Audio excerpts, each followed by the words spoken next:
I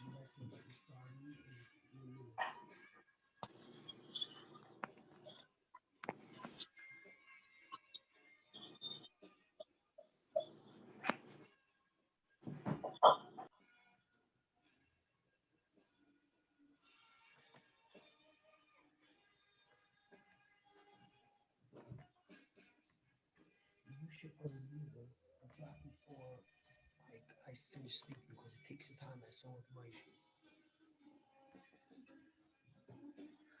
Give it 2 minutes.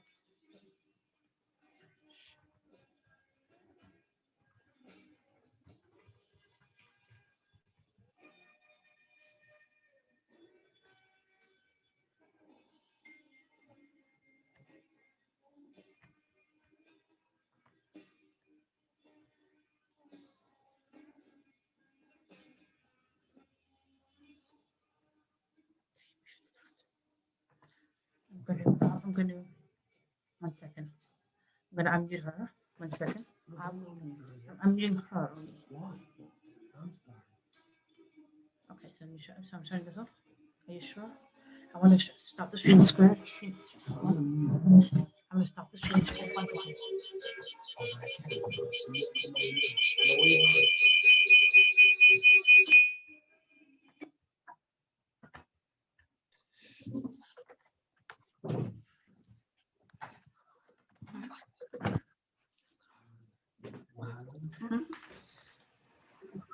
Good evening, everyone.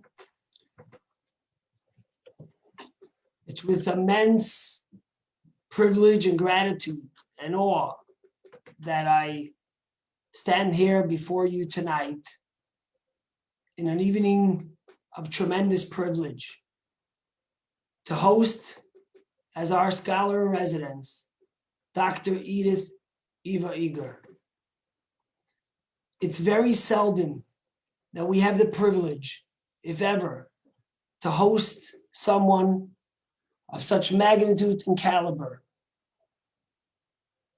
who saw the darkest of the evil, of destruction and pain, and turned it into helping others and lifting others and giving people reason to go forward and to find happiness and joy in their life.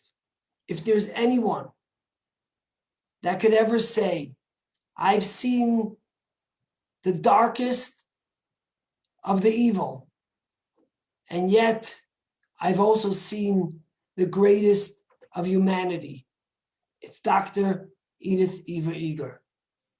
And for us, to be honest, for me, I stand there with humility and awe and a little bit nervous to be standing in front of someone as you.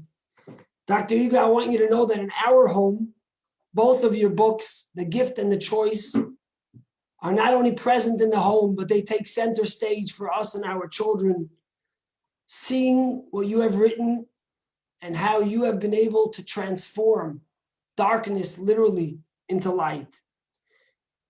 Today is also a special day for us as we commemorate the 33rd yahrzeit of the Lubavitcher Rebbetzin Chaim Mushka Schneerson, who my oldest daughter is named after, and my youngest daughter is named after her sister Shena, that was killed by the Nazis.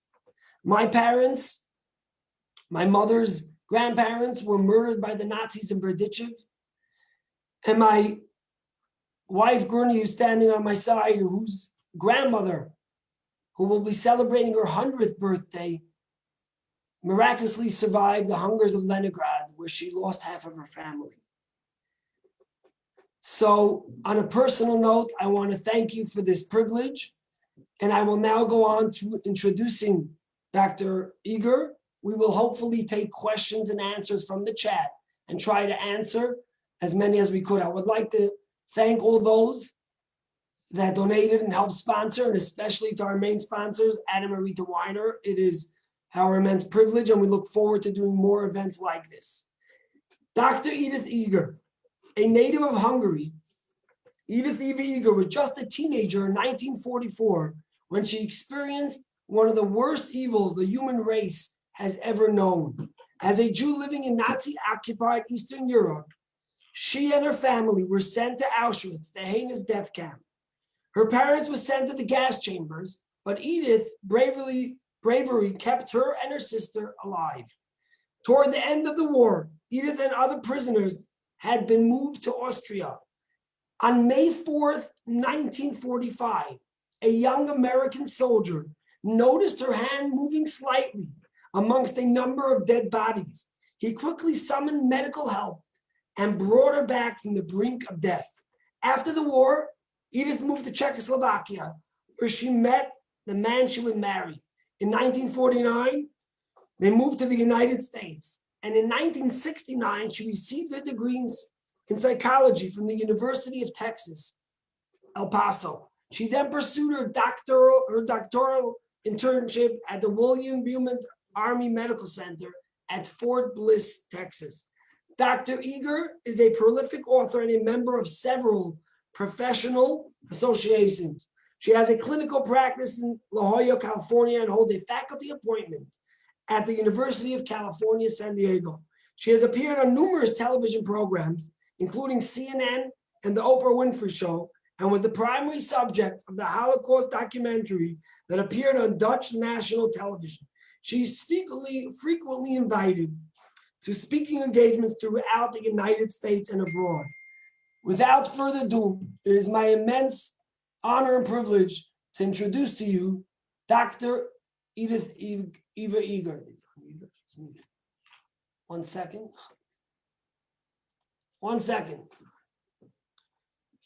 You're muted, Dr. Eger. You're muted. You need to unmute yourself. Dr. Eger, you're muted. Dr. Eger, you're muted. Hello? One second.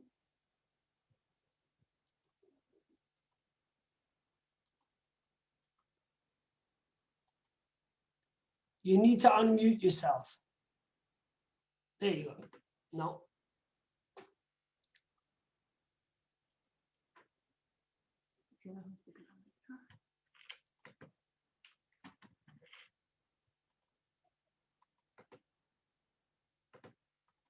You need to unmute yourself.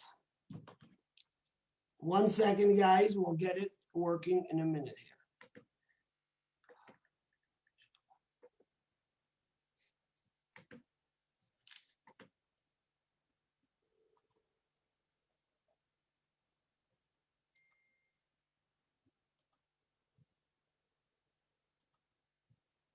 Yeah, she's muted, and I keep on telling her, but she's okay. Give me 1 second. Her helper is going to get her. At 93, she's doing pretty good with technology. Give us a second here.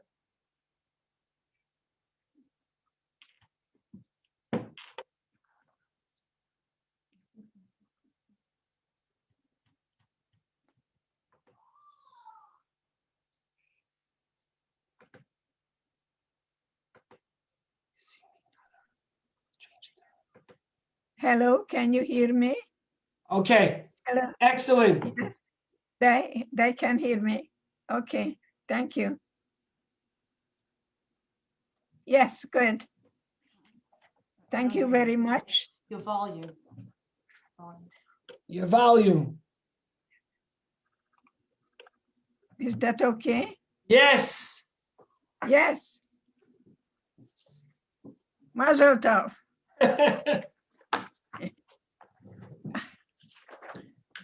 You know, people don't come to me, they're sent to me. And I feel wonderful telling you that never in a history of mankind such a scientific and systematic annihilation of people existed. Unfortunately, genocide is still with us, but it's not comparable when 15 highly educated people at the end of the day celebrated that they can put 30,000 Jews in the oven in 1 day And I am part of that final solution of Eichmann. I'm very, very proud as a Jew because my ancestors and your ancestors probably didn't have it as good as we do, and they never gave up. They never, ever give up. You know, we survived. I think it's 40 years walking on a desert to the promised land. You know, this is really amazing that I'm alive at 93, having 3 children, 5 grandchildren, and 7 great-grandsons.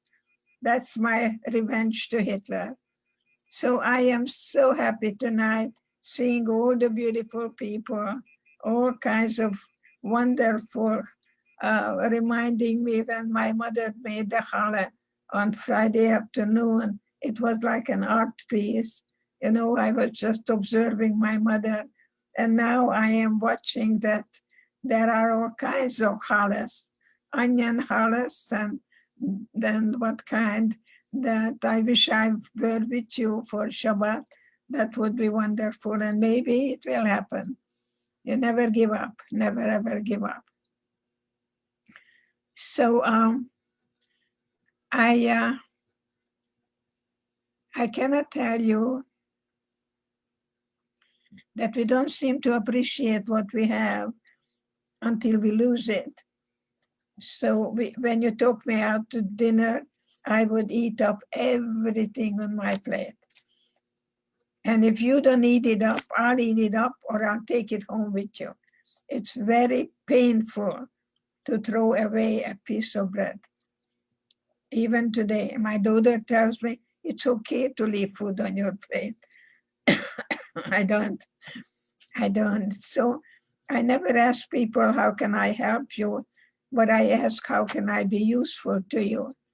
Because I've been talking today to South African women, and we talked about the inner child. We talked about parenting. We're talking about the legacy, the family legacy, that you learn to honor your parents, but you don't have to be like them. That you're maybe now locked in, but it's kind of like time out in a football game. You realize what are you holding on to and what are you willing to let go of. Because my definition of love is the ability to let go. Jewish people talk to themselves, and that is really a savior. Listen to your inner dialogue.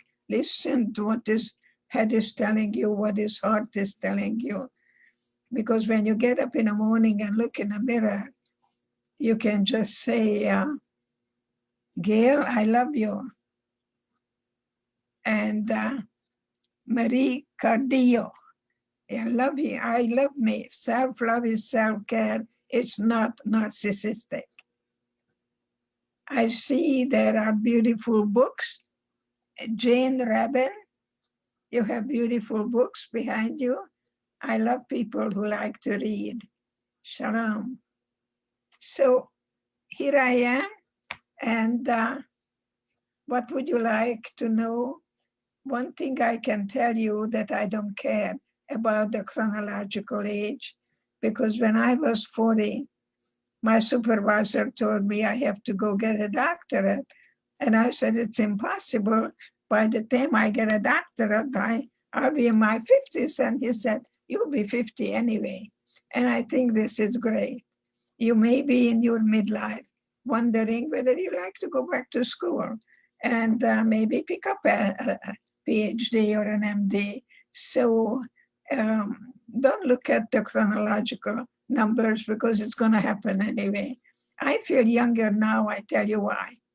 Because I give up the need for other people's approval. If you like me, fine. If you don't, I may come to you after my talk and I say to you, you know, Stephen, I like to get to know you. I hope you would like to get to know me too. And you tell me, yeah, you're okay. But you know what? I'm really not interested. So I expected something and I didn't get it. But there is no such thing as being rejected. Rejection is an English word that people make up when they don't get what you want. So give up the idea, no one can reject me but me. So get in touch with your expectation and see whether it's realistic or unrealistic. I can still do the high kick, but it's not going to be the way it used to be. You know, I was a gymnast, but I still can do a high kick for you. It is halfway. It's okay.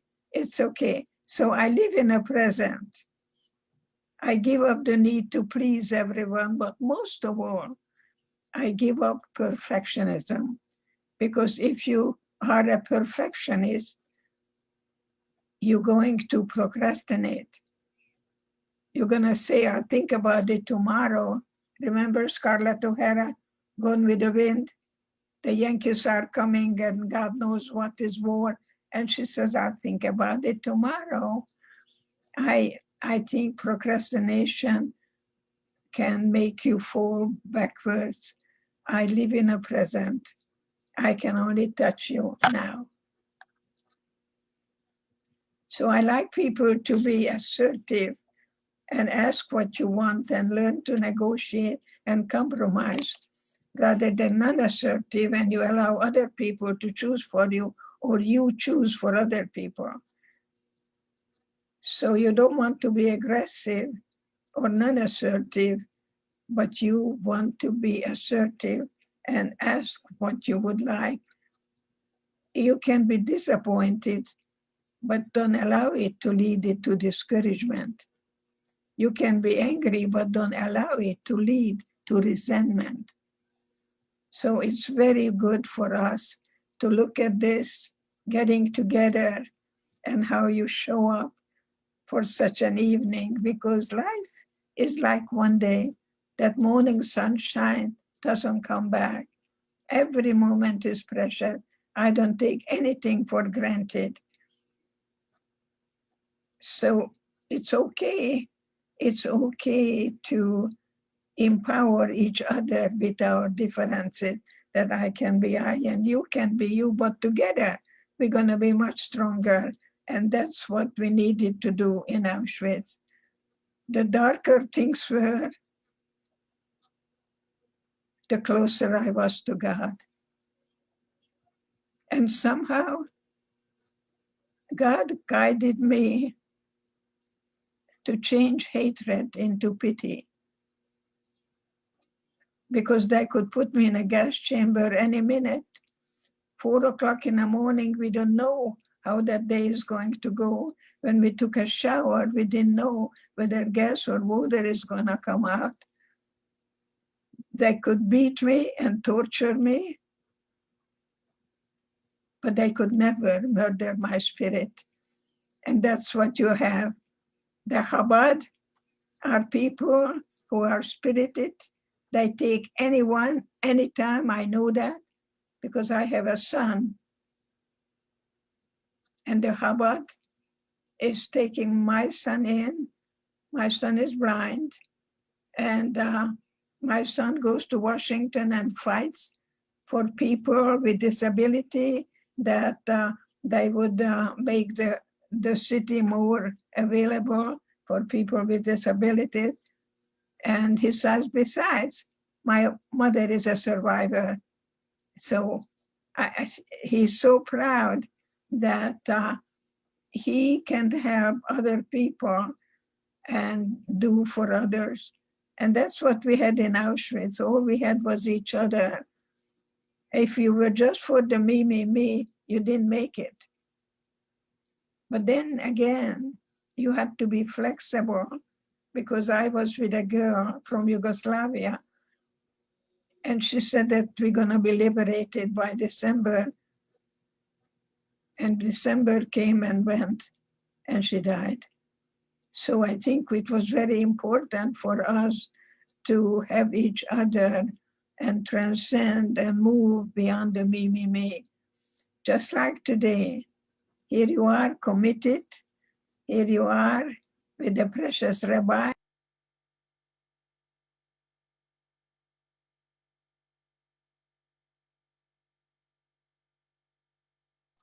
You're muted again. Dr. Edith, you're muted again. You have to unmute yourself. I don't know what happened.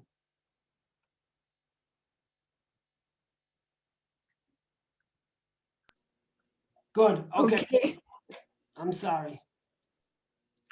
I was just saying that you are not smart because you are wise. Maybe You that's why you got muted, because you were talking about me. Thank you very much. Thank you, Rabbi. I respect you and love you. And, you know, I don't have a job. I have my calling.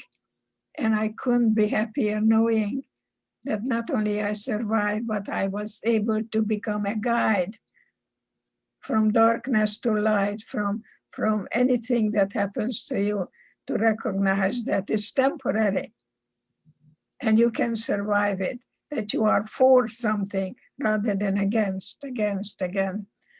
So every moment is precious. For me, being with you and the Chabad all over the world, I support you all over the world. I speak in all the countries. I spoke to South Africa this morning. I go to Australia. I go all over the place. And the Chabad is celebrated. And tonight I'm really blessed to celebrate you. So what would you like to know from me for you? Well, there's lots of questions. Well, first of all, what an honor. And we are lucky to have you. And I guess one of the benefits of COVID is that you could be in so many places and yet still stay in your home and impact. I love the Zoom. All I have to put on is a escada, beautiful. You don't even know I could have my nightgown under that. I don't have to go to the airport. I don't have to stand in line. I love the Zoom. And at your young age, you're doing so many. It's really impressive and amazing because more and more people have to hear your story. But we're going to start with the question that we're hearing here, which I think is a very good question, which is how do you help clients find purpose and motivation during COVID-19? And I think the second part to that question could be, and maybe that would be the help, how were you able to turn such darkness into positivity? What were the tools that you could give us that we could do it in our little magnitude of our lives? One thing I can tell you, we Jewish people know how to cry.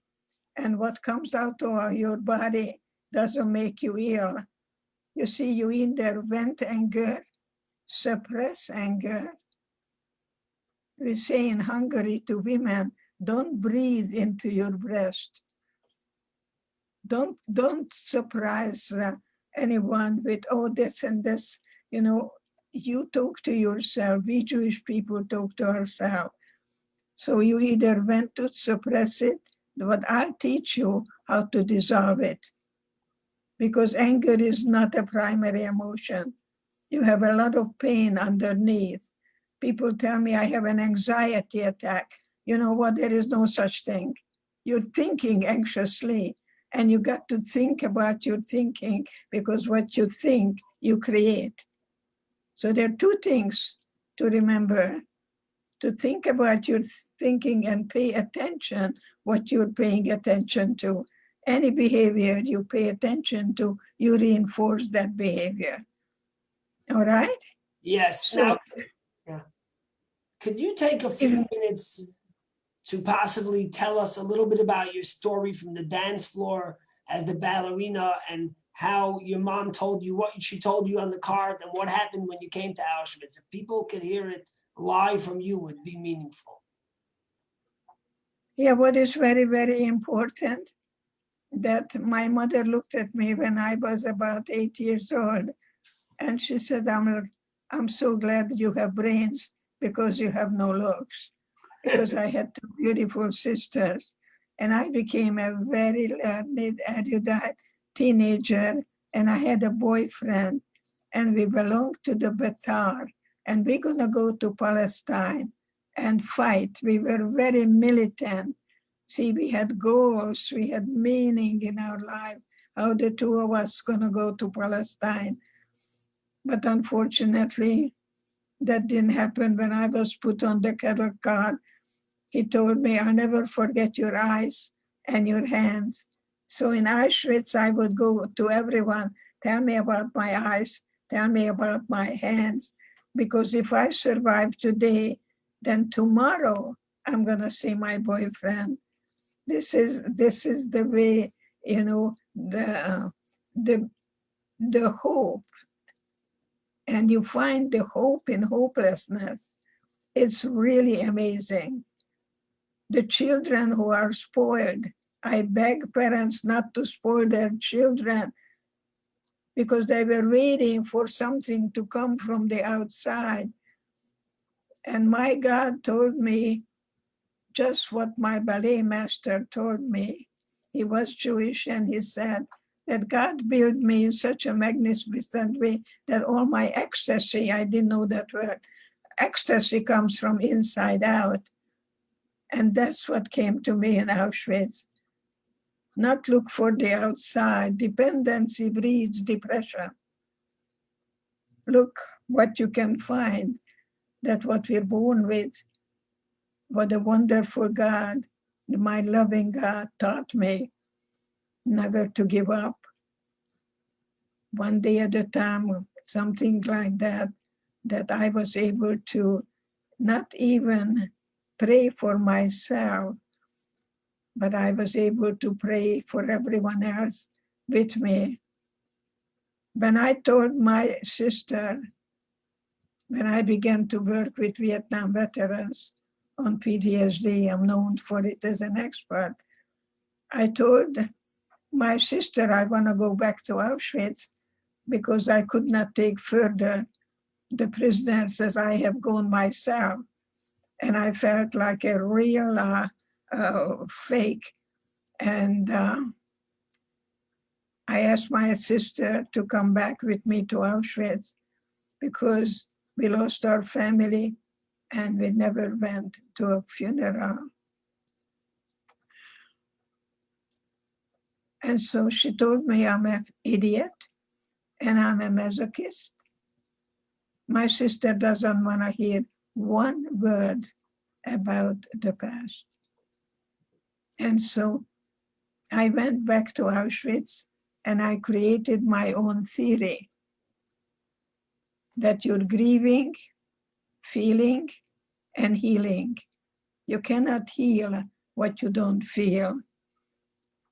I'm clinical assistant professor of psychiatry at UCSD Medical School, and I'm working now on grief.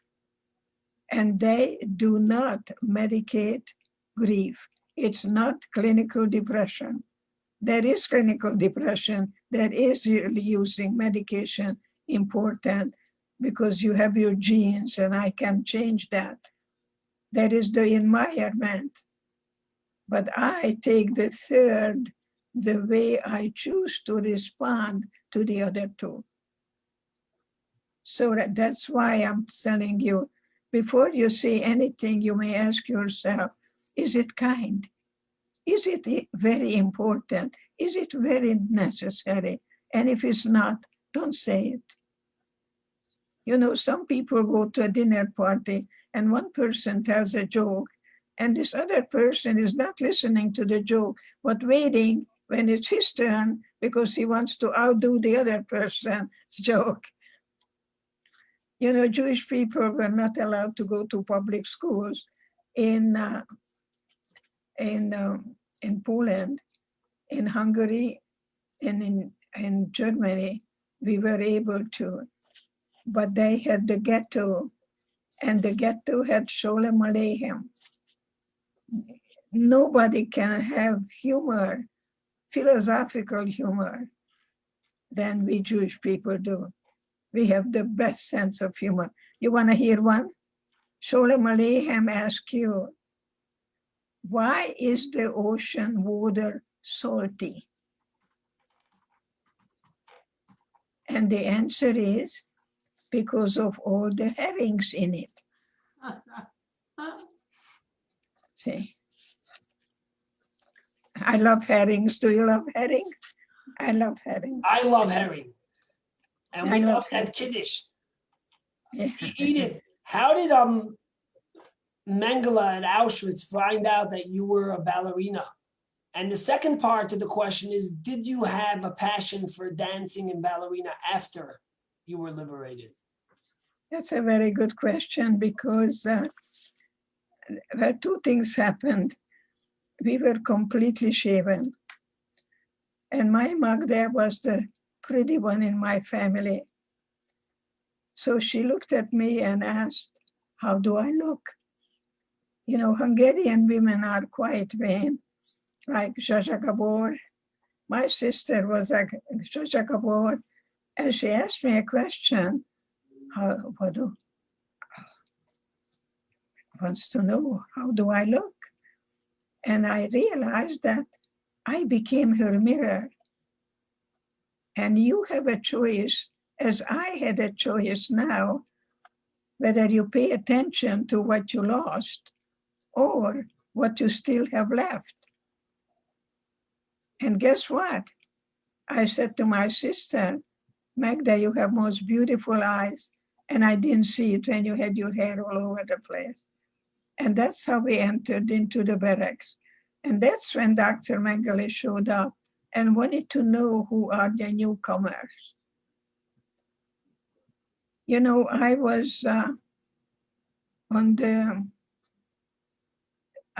was picked as a psychologist to work with the military. And as such, I was sent to Washington a couple of times. And every morning we would go to the veterinarian place, and we passed the Holocaust Museum. And I said to myself, I've been there, done that, I'm not going there.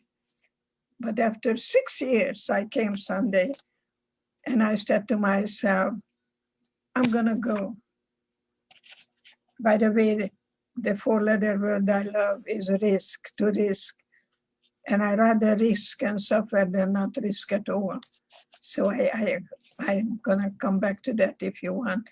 But so I go to the Holocaust Museum, and I said, you know, I wanna see the liberators. And they sent me up to the fourth floor.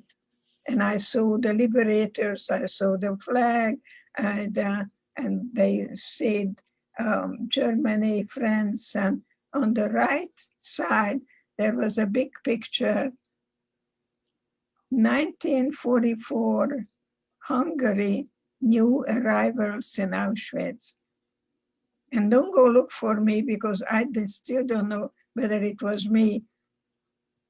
But when I met Elie Wiesel, you can do some research, we decided that we were on a big, big transport going from Kassa, Hungary to Auschwitz in the middle of May that we arrived. So he comes in and he wants to be entertained. And guess what happens? The girls just threw me in front of him and said, dance for me.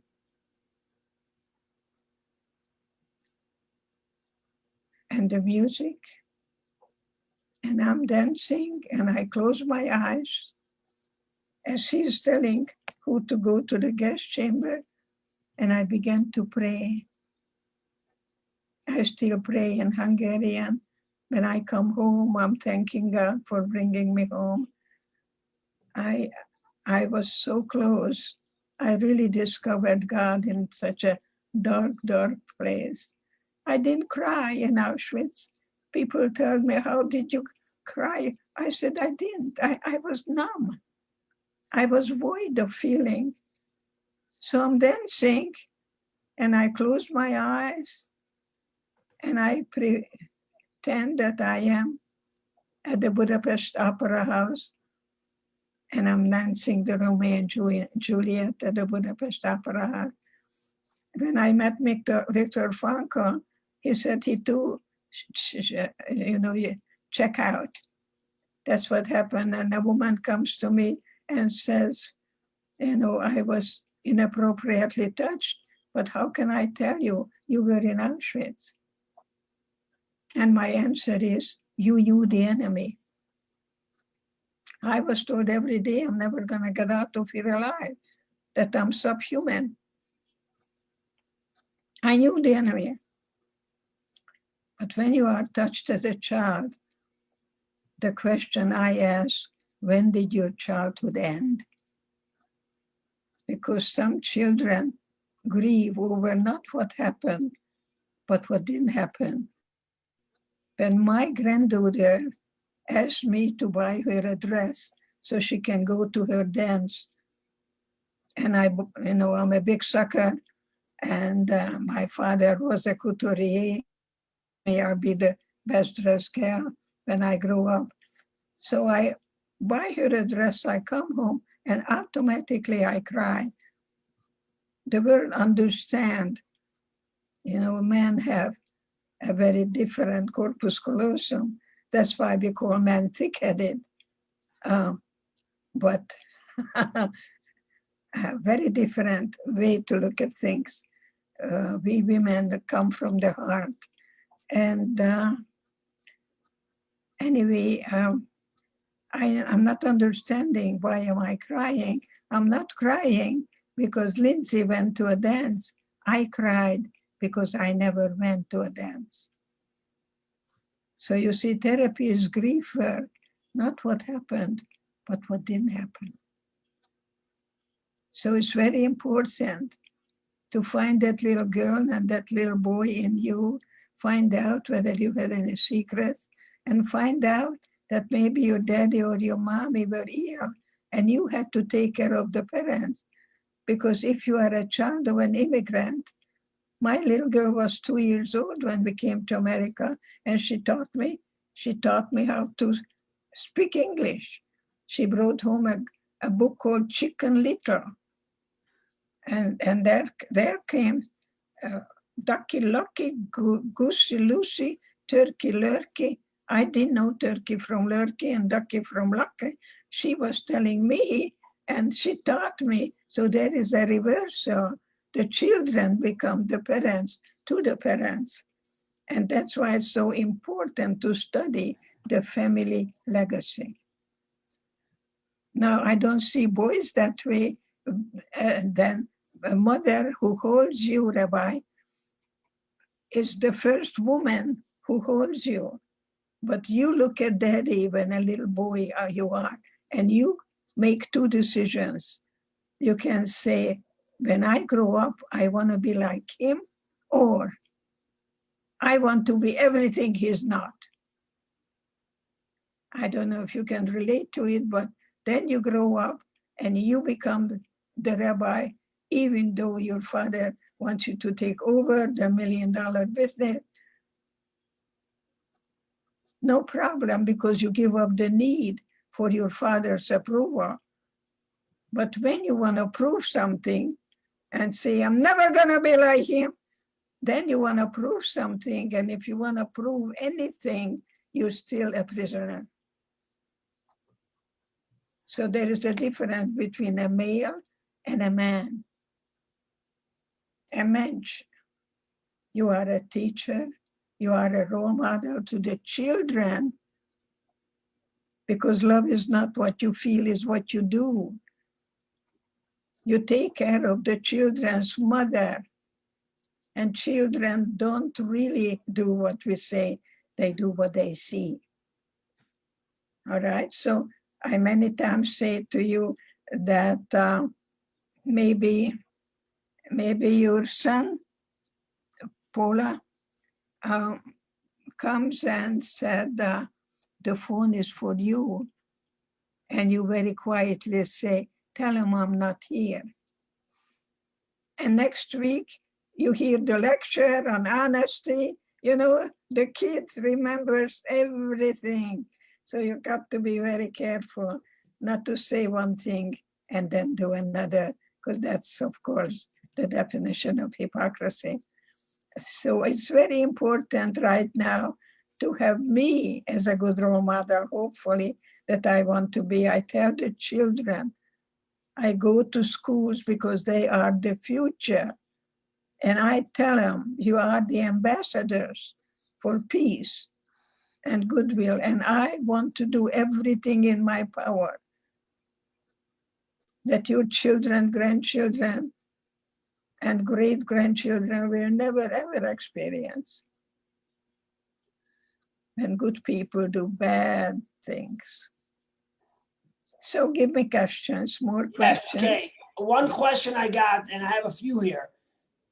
A lady says her students would love to know if you still had a passion for dance and gymnastics following your liberation. Yes, yes, I still did. And yeah, many people ask me, why did you write the book? Because many years people asked me to write a book, and I would say, I have nothing to say. I have nothing to say. And then Philip Zimbardo said, well, I'm telling you one thing. The people who survived and famous are all men. We need a female voice. So the choice is the female voice of Viktor Frankl. But he was in his 30s. He was a doctor in Auschwitz, and I was 16-year-old in love, very different stage in life. And he said also that he closed his eyes and pictured himself at the Viennese lecture hall, lecturing about the psychology of the concentration camp. So we both of us checked out. So there's a woman here who teaches in a school, and she says that whenever they speak about the Holocaust, they like saying specific stories. What is the one thing, Edith, you would want children to know about the Holocaust survival and strength? What is something from your life you would want to share with them? I think there is a difference between belief and faith. People tell me, I believe, I believe, I believe. I am interested what kind of life you lead. I'm interested in how you acknowledge that God only made one of us. There'll never be another me, there'll never be another you. And that's why it's important for us. The darker it is, the closer you surrender. When you go to a detox center, when you are an alcoholic, you don't say how I can control my drinking. They say is how you're gonna surrender. And I think that's what it took, to surrender, that somehow in some way, with all the darkness, I'm in a tunnel and I'm going through the valley of the shadow of death. I don't camp there or set up household there. And that's why my daughter calls it Edithism. Are you revolving or are you evolving? I like the idea. I'm not wearing butterflies today, but I have butterfly. And usually I wear it today. I just took out one. I have a lot of scarves, beautiful scarves for many years. I think this one is from the 70s, and I got it at the Escada store. I went back to Germany every year to take care of the army, Navy, all the military people. I'm very well known. And one time I got a call from a general, would I come to Fort Carson, Colorado? And we made a deal, the date, and I arrived. And all I see was 71, 71. And I said to myself, could it be? It was the home of the 71st Infantry that liberated me in Gunskirchen, Austria, on May 4th, Friday afternoon. And the liberator, one of the liberators, we are in contact with each other. And it's amazing what he's telling me when cannibalism broke out. And I knew when cannibalism broke out, I asked God to help me, that I don't want to touch human flesh. And God said, just look down. And I had grass to eat. And I remember choosing one blade of grass over and against the other. So I can't is not in my vocabulary. When I go to school, I immediately put I can't, and then I take the apostrophe and the T. I can. Why? Because I think I can. That's how the conditions you cannot change. Your attitude towards those conditions is what I learned. So I'm thinking of Auschwitz as an opportunity to discover all my inner resources and not to wait for somebody outside of me is going to come and liberate me. Edith, how did your pain and perspective shape your empathy for others? Say it again. How did your pain and your perspective shape your empathy for others? See, I say what I live. So when I had a 14-year-old white supremacy boy who joined David Koresh in Texas, he told me he's a boot boy. And I acknowledged his boots. I don't know a thing about boots. And then he got up and he took his elbow, put it on my desk, and I quote, "Hey, Doc, I'm gonna kill all the Jews because America has to be white again. And I'm gonna kill all the Black people and all the Mexicans and Chincos." Now, if I would have reacted, I would have grabbed this boy. I would have taken him to the corner. I would step on him and tell him, "Who do you think you're talking to?" I saw my mother going to the gas chamber. But I go to God and I say, "God, what's the meaning of that?" And God said, "Find the bigot in you." And I said to God, "That's impossible." I came to America in 1949. I worked in a factory doing piecework. So the faster I worked, the more I got, 7 cents per dozen. You can imagine how fast I had to work. I became the breadwinner because my husband ended up in a hospital. But when I went to the bathroom, one of them said colored. After Nazi Germany, communist Russia, you can imagine when I saw colored white people only, that I was faced with prejudice. Prejudice means to prejudge. So what did I do? I gathered the Black women. I joined the NAACP. And guess what? I was in 1963. I think it was a Friday in Washington, joining Martin Luther King and dancing and singing with the mamas and the papas. You can check it out. I was there. I showed up. And I do everything in my power that we can unite and that we can hopefully find a way to respect each other. Children have a hard time loving people who they don't respect. So we have to be very careful. Alcohol and marriage is not such a good mix at all. And to be able to really, I was with a rabbi, it's been a while. They had 10 children. I've never been with the most beautiful family ever. The children were not fighting, but they didn't have television in the house. They had books in every room. That people were knowing that Father is King.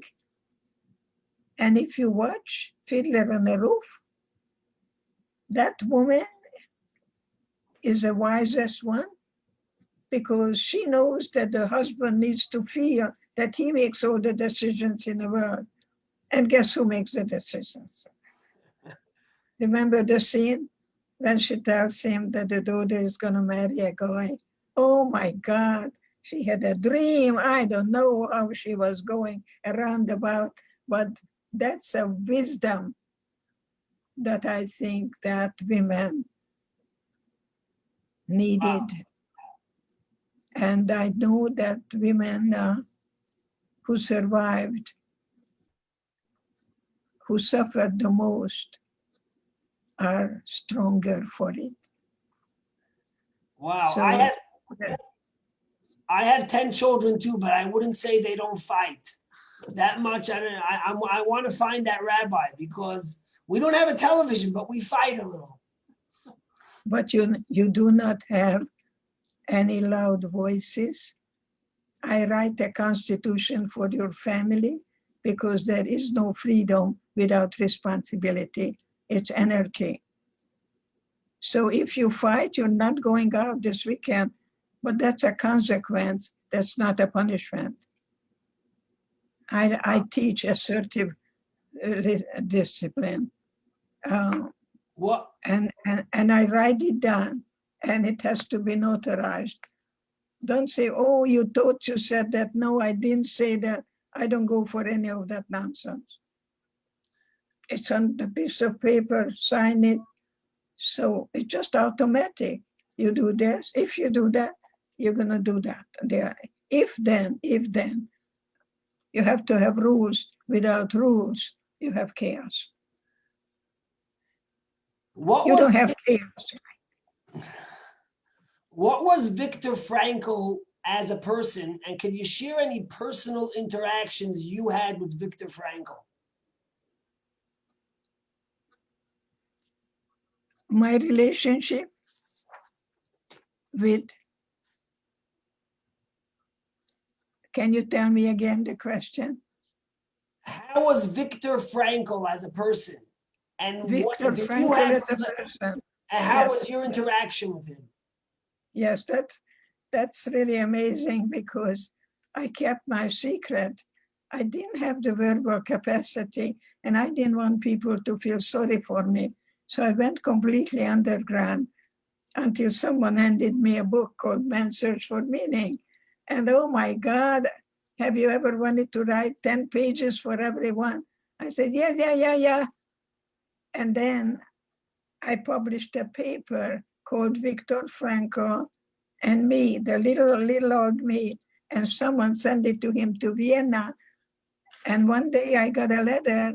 He wants to get to know me and meet me in San Diego at the university.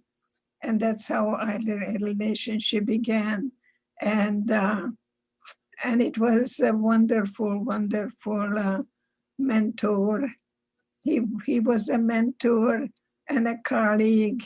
And I can thank Viktor Frankl that I am today. I'm Edith Eger, but someone who gave me the permission to really come out of my secrets and liberate myself and begin to talk and honor my parents. I can thank Viktor Frankl for that.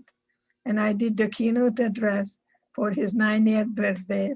When I met him, he was climbing at the age of 75, and he was learning how to fly in an airplane. He was a very remarkable human being. Yes. Wow. So tell us a little bit about your sister and how you and her survived Auschwitz. Yes. My sister Magda was much hungrier than I was. So in the evening, we got the soup, and it was filled with drugs. We were kind of wandering around. We didn't know what's going on. So I ate the soup and I saved the bread.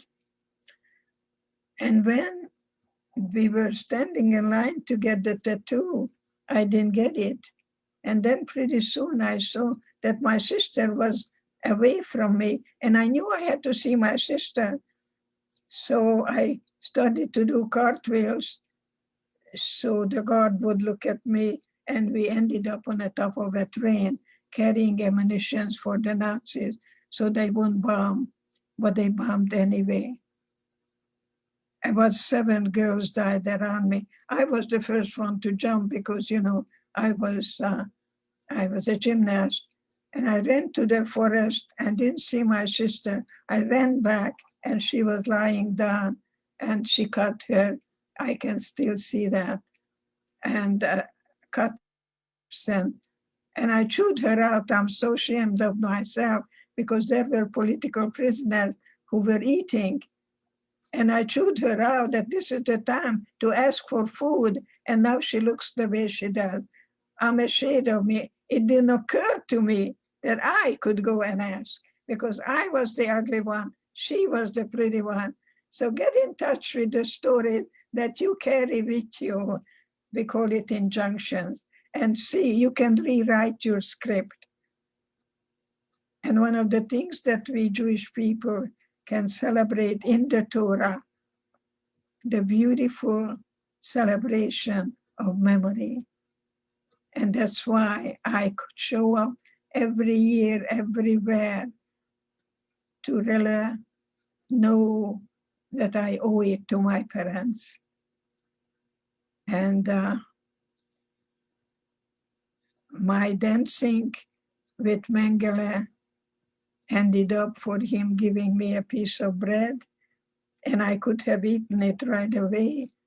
But I saw the girls I was on the top on a 3rd shelf. I climbed up and I shared the bread. And guess what? From Mauthausen to Gunskirchen, there was a death march. And if you stopped, you were shot right away.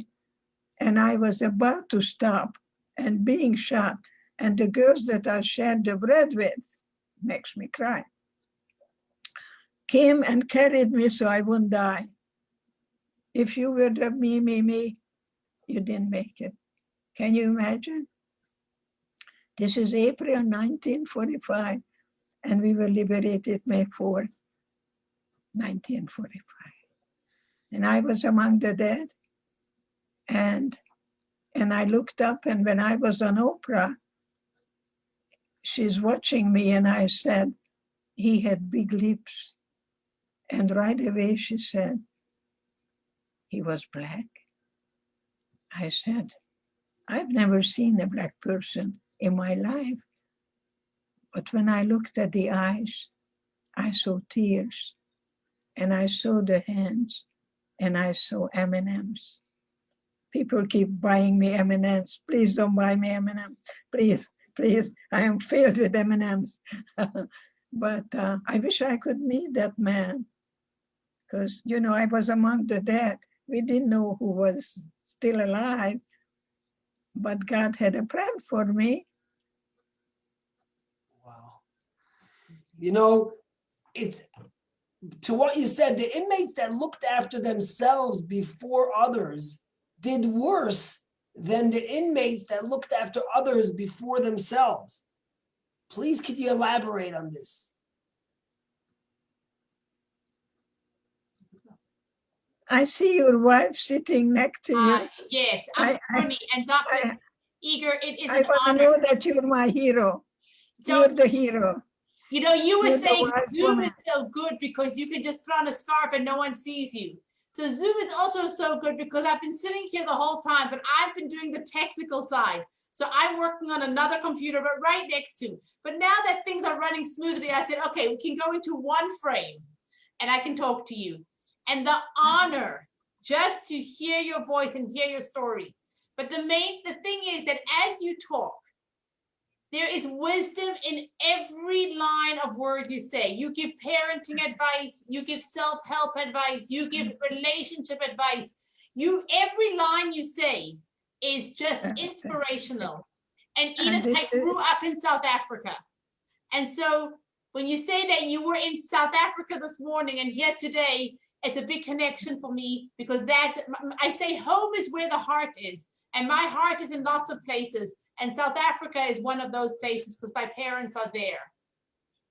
But yes, thank you. It's wonderful. Here in San Diego, in La Jolla, And in Rancho Santa Fe, they did not accept Jews. And guess what?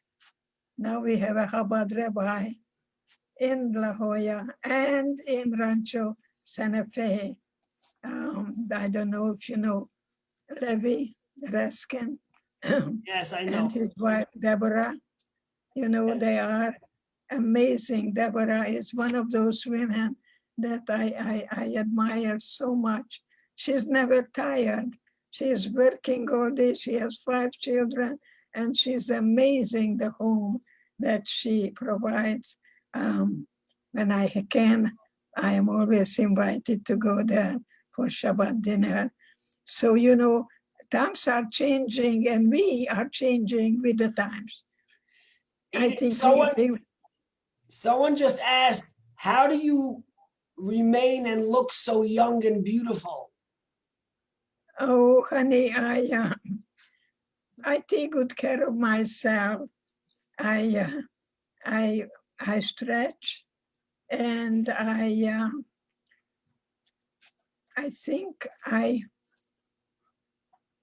live in the present, and no matter what comes up, I say I don't like it. It's inconvenient, and not but, and it's temporary, and I can survive it. So get rid of the yes, but, and I give you a yes, and. Because sometimes, you know, we may say to our child, you know, you're a beautiful girl, but you're fat, but we got to do something with your pimples, you know, get rid of the but and just say yes, and, because yes, but will cancel everything you said before the but. Wow. So a woman tells me, I cleaned my closet. After 10 years, I cleaned my closet. And then she said, but I haven't done the kitchen yet, and I haven't done the windows yet, you know, and then she cancels everything. So no more yes, but, yes, and. Furthermore, yes. Structure your time between working, loving, and playing. I will never retire. I don't know that word at all. And I'm 93, young, Wow. but not young and foolish. Not young and foolish. Hope to be wise, not smart. And so I love rabbis, because rabbis. Tell my wife that. I tell you why I love you, because you're a role model for unconditional love. And that's what Chabad is. They take anyone, anytime, they don't ask any question. And that is Chabad. You are the ambassadors for peace and goodwill. And I will be with you waving that flag as long as I live. Chabad and I are a good team. Wow. Well, we're privileged to be on your team, Doctor. You're a good team to be on. Thank you for having us on your team. Someone just asked, how did you give your kids the tools to build up their inner world that's needed without the experience of pain that you had? How did you give them that strength they need without the pain that you experienced? I call it my cherished wound, because part of me was left in Auschwitz, but not the better part, not the bigger part. I don't forget ever what happened. I am reminded almost daily. I was saying the other day that I was watching the miracle story about the Helen Keller story. She's deaf and blind. And then they having dinner and they ran out of water. So they go outside to pump the water. And she finally talks and says water. And it took her a long time to say water. And it reminded me, called trigger. It triggered me that after I was surviving, I didn't know how to write. I didn't even know how to go to the bathroom. I just went and sat on somebody, but I never knew how to write a capital G. And I remembered how I was finally able to write a capital G. It's amazing. See, we were free. People would go through the gate, but we didn't know what to do with freedom. You want to read Eric Fromm, who was one of my mentors, about escape from freedom. But, you know, we didn't know what to do with the freedom. So I'm free now, so what?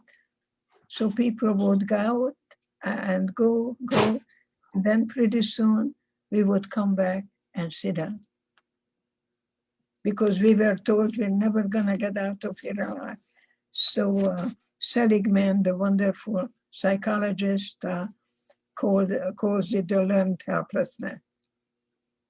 And that's why I built transitional living centers for battered wives. He beats her, he goes away, and he comes back anywhere from 7 to 15 times because he brainwashes her that without him, she's nothing.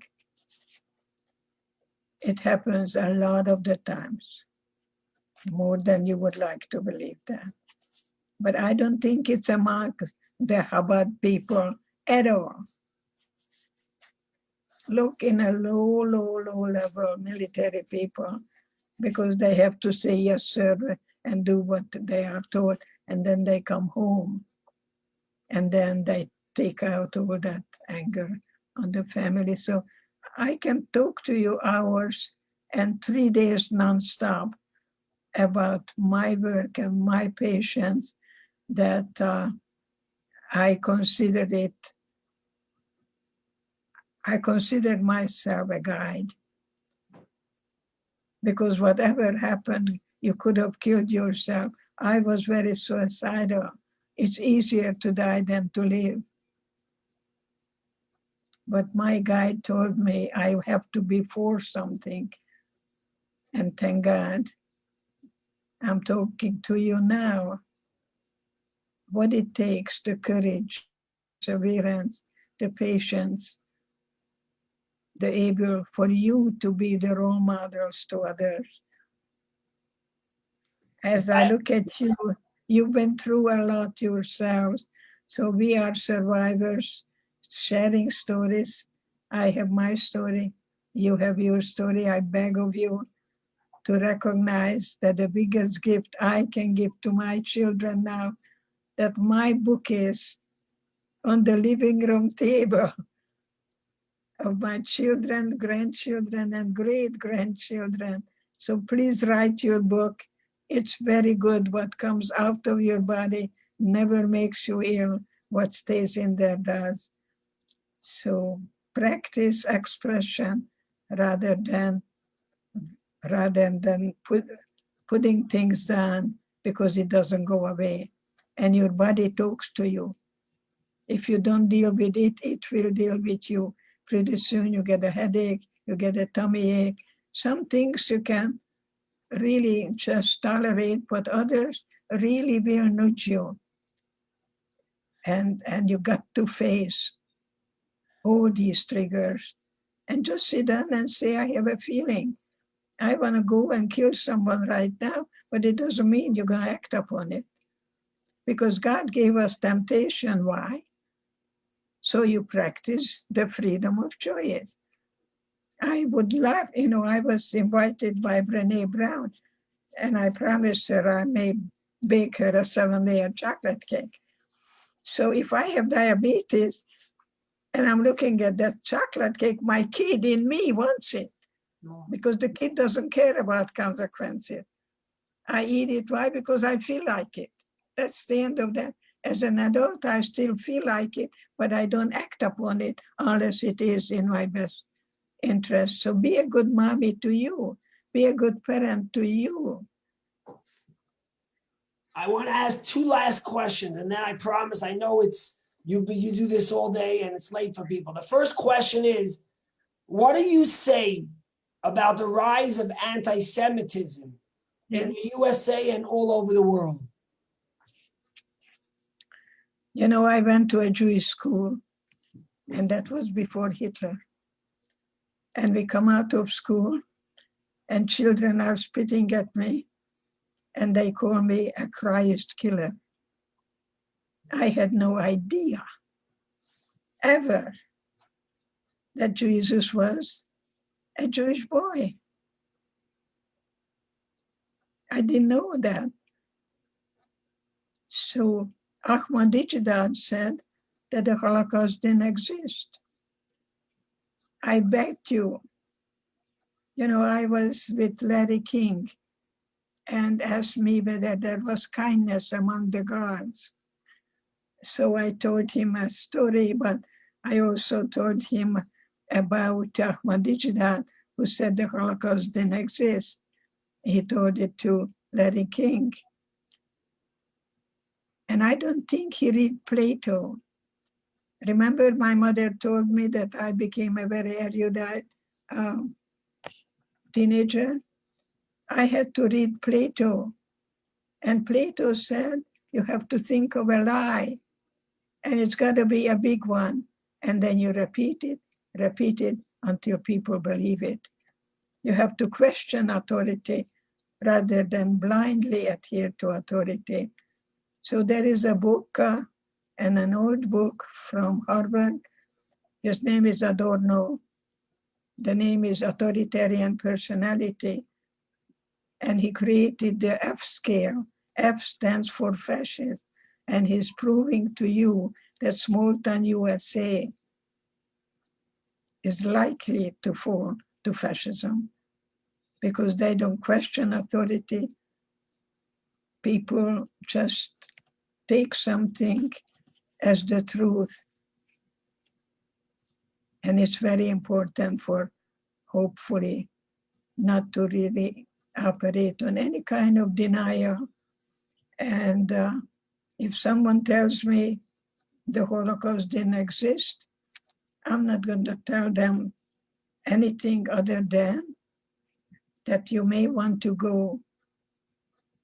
By the way, the largest Jewish population today is in Germany.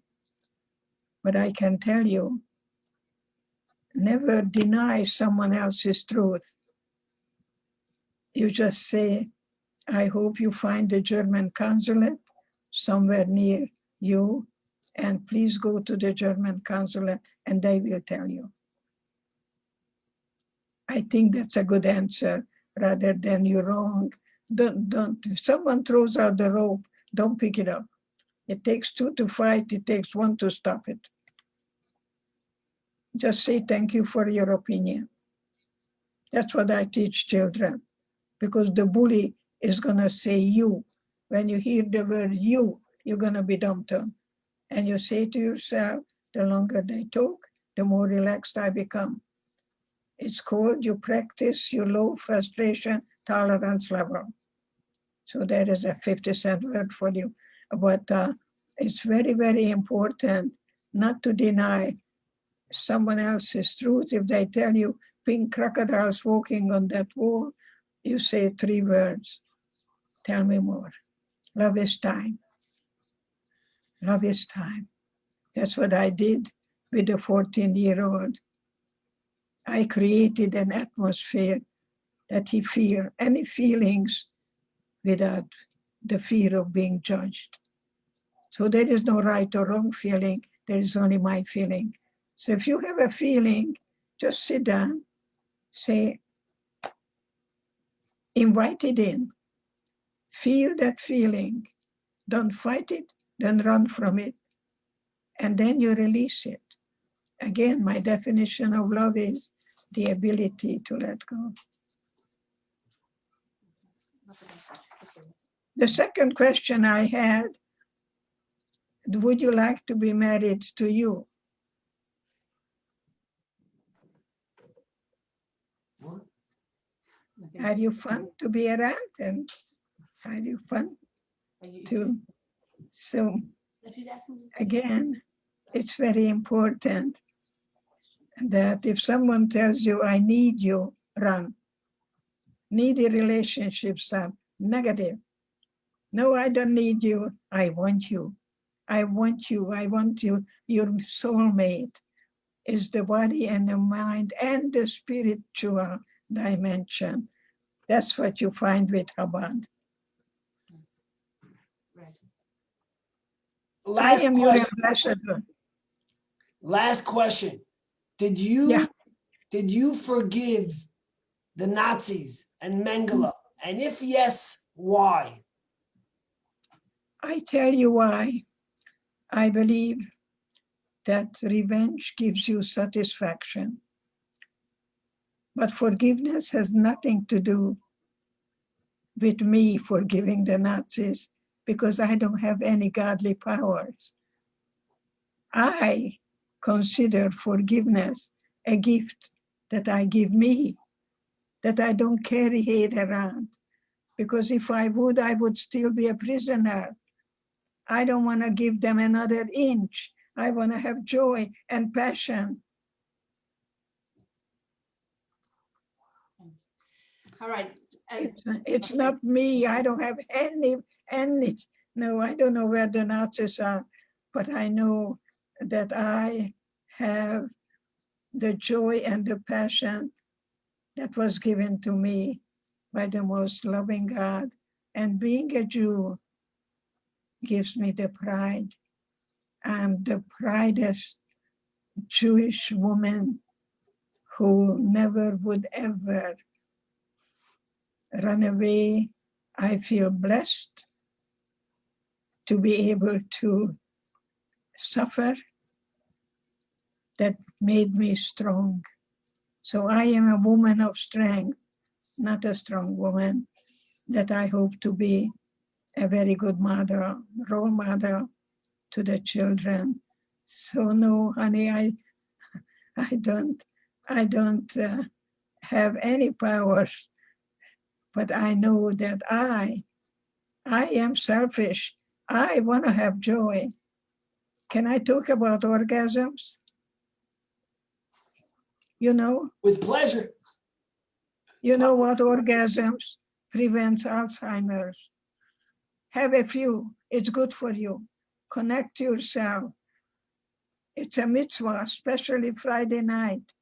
Go and enjoy and breathe loud. And yes, anything God has given us, I celebrate every moment of it. I don't have time to think about the Nazis. No.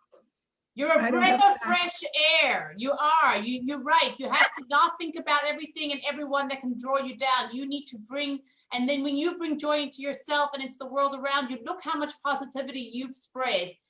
The messages tonight on the board, every single person, there are hundreds of people, and everyone is just thanking you and just for your inspiration and your books, your words of wisdom, and the joyful life that you're sharing with all of us.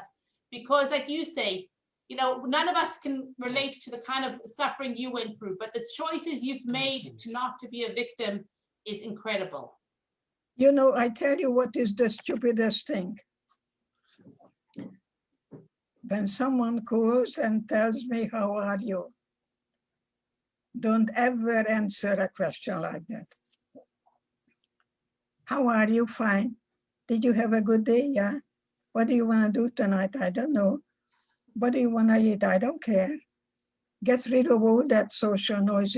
If he tells you that whatever you're going to cook is fine, burn some fish and put it in front of him. He's going to care. See, I teach couples not to ask, how are you? But gee, it's good to see you. I missed you. There is a love affair going on for a lifetime here. And don't sexualize. See, I became a sexologist. It was way in the 90s with Albert Ellis, one of the creators of rational therapy and the ABC system. And he made me become, I have it here in my office that I am a certified sexologist. There is such a thing.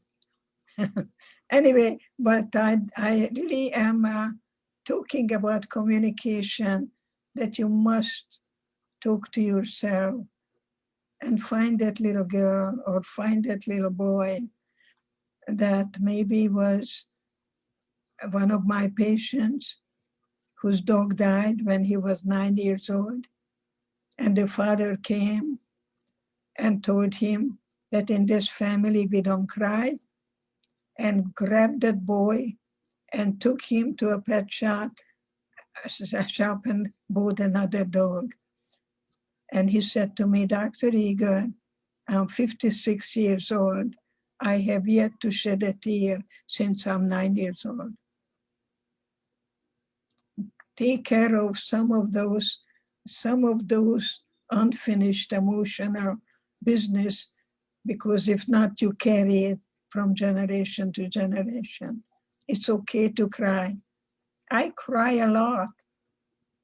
My book has tears in every page. Every page, when you read that choice, it's filled because I realized that if I'm not going to do it, then who will? Who will? I consider it my duty. And speaking to you, such beautiful faces, that gentleman here, Prinderville. Hello, gentlemen, they're beautiful, beautiful, so welcomed. Thank you very much. You look like a very happy couple. And so I hope that I can empower you, that self-love is self-care. And I hope that you can really get up every morning and design how you want your life to be, because life is only one day. That morning sunshine doesn't come back. And I'm in the evening part of my life. And I know I'm going to be very happy, not asking what the world has given me, but in what way I could have contributed in my very limited capacity. So I cry from joy. I'm going to cry after I'm done with you. And I wish I could have your wonderful challah and celebrate. I'm a real foodie. I love the chicken soup that you make. Oh my God, that chicken soup is the best medicine ever. So keep on, keep on, keep on. The love is totally unlimited among the Chabad. And I'm so happy that you are showing up. Thank you very much, Paula and Stephen and Tamara and Riva. And all of you, Linda, I hope you're going to hold hands now, if you can, and wishing everyone more and more joy and passion and purpose in a beautiful Chabad family. I wish you could see the chat and the beautiful messages. There's 250 people here. We can't have everyone speak, but one woman wrote that she's watching this with her 9-year-old son, Nathan. And she can't get him to go to sleep because he says, I can't. This woman is so remarkable. You epitomize what it says in Pirkei Avot, in Ethics of Our Fathers. If I am not for myself, then who is? But if I am only for myself, then what am I? And as someone quoted in the chat from Rabbi Tarfon, that says, which is what you live, that the work is not ours to finish, but we have no responsibility to absolve ourselves from it. And that's what you live every day. You're a beacon of light and love and joy. And we're lucky and honored and privileged to have you in our midst, even for this short time. And it's something we will never forget. And we hope we could instill within our children the dedication and love and optimism that you have. On behalf of everyone, I want to say to Gail that my father told me that when I grow up, I'll be a best dressed girl in town. I bet you that people are watching you as being the best dressed girl. I love your outfit. I love the matching beautiful scarf. I hope we'll meet when I come there. Thank you, Gail. we hope Gail, to have Gordon. Thank you. We Can you hope hear that me? after Yeah. COVID, we will be able to bring you here and meet you in person. It would be the greatest honor for our community to have you. Thank you. Thank you, How thank about- you. Shabbat shalom Thank to you. everybody. Thank you for joining us and a huge round of applause. Thank you. Shalom. Shalom. Shalom, shalom. Thank you. Shalom. Shalom.